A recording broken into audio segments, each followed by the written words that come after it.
C'est le sans-filet, Michel, et on parle beaucoup de Samuel Montembeault. On dirait qu'on a retrouvé le gardien que l'on connaît. Et pour toi, c'est un vétéran qui fait les bonnes choses, accepte de retourner à Laval. Et est-ce qu'il s'est un peu inspiré d'un certain Mike Matheson, je pense que oui. Oui. Parce que, souviens-toi, lorsque Hudson est arrivé avec le Canadien, Matheson lui a donné la place. Oui. L'avantage numérique, il s'est comporté en véritable bon vétéran. Et Montembeault fait la même chose avec les deux jeunes gardiens de but. Il a accepté d'aller à Laval pour 2 matchs. Il est revenu en meilleure forme, peut-être même en meilleure forme mentale. Ouais. Puis là, on le voit, là, depuis 4 matchs, c'est le Montembeault qu'on voit l'an passé. Tu vois, là, tu peux être un bon athlète puis une bonne personne. Puis Montembeault, là, moi, il m'impressionne drôlement.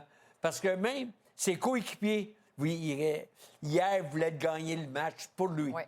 Parce qu'il est apprécié dans le vestiaire chez le Canadien. Parce qu'il pense à l'équipe en premier. Absolument. Avant sa petite personne, Absolument. c'est l'équipe en premier à l'image de Matheson. Parlons de Oliver Kapanen, parce que là, on n'en a que pour Demidov, pour la recrue de l'année.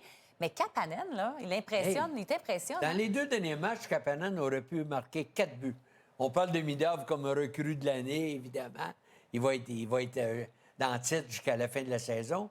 Mais il ne faut pas oublier Kapanen. Kapanen, il est sur une saison de 30-32 buts d'ici à la fin de l'année. À tous les matchs, il a des occasions de marquer. Oui. Puis il ne joue pas sur le premier avantage numérique. Donc, déjà 15 buts à cette période-ci de l'année, là, pour moi, c'est ma surprise. Oui, il est dans le top des pointeurs également pour les recrues, donc c'est Ouais. vraiment impressionnant. Et on parle de l'avantage numérique du Canadien. Ça va pas super ces temps-ci. On a marqué un but en avantage numérique lors du dernier match. Mais là, on vous a présenté avec Éric une séquence de l'avantage numérique qui a marqué. Oui. T'aimerais ça copier-coller chez le Canadien? Exactement. Moi, dans toutes mes années, là, et j'en parle souvent, le fameux double screen, Oui.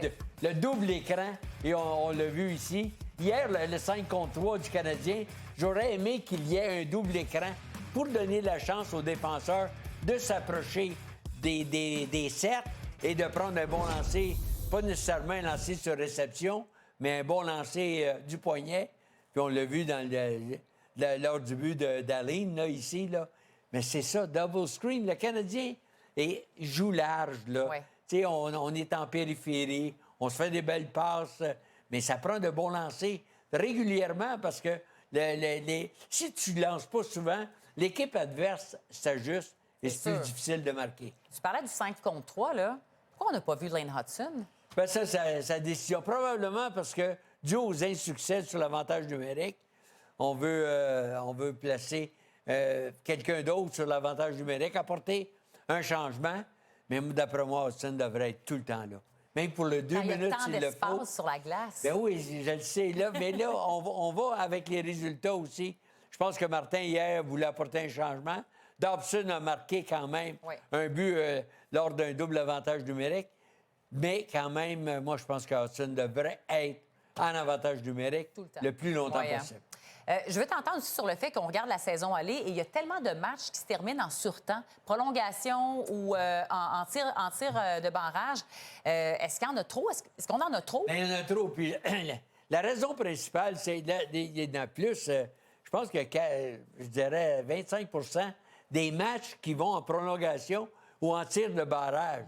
Tu sais, c'est trop. Mais je regarde ça, là.